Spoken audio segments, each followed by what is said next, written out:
বহরমপুর শহরে তৃণমূল নেতার গাড়ি লক্ষ্য করে গুলি চালানোর অভিযোগ। বহরমপুর পৌরসভার 4 নম্বর ওয়ার্ডের ঘটনা। তৃণমূল নেতা পাপাই ঘোষের দাবি, রাতে 4 চাকার গাড়ি করে ফিরছিলেন তিনি, সেই সময় গাড়ি লক্ষ্য করে গুলি চালানো হয়। পরপর 2 রাউন্ড আমার গাড়িতে ফায়ারিং হলো।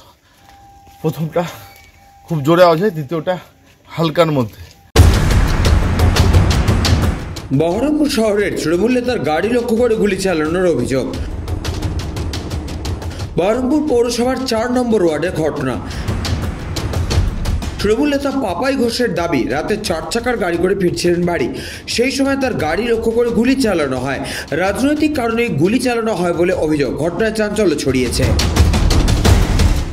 ঠিক বানকপাড়া বাম্পারটা ক্রস করে রোডের মুখটা ঢুকতে যাব রানিং গাড়িতে, প্রথমে বিভৎস জোরে একটা গাড়ির পিছনে আওয়াজ হয়। আওয়াজ হওয়ার সঙ্গে সঙ্গে আমি আমার ড্রাইভারকে বলি, শুরুকে বলি গাড়িটা ঘুরিয়ে টানার সমস্যা হয়। পিছন থেকে আবার একটা আওয়াজ, তখন আমরা গাড়ি একদম ফুল স্পিডে বেরিয়ে চলে এলাম।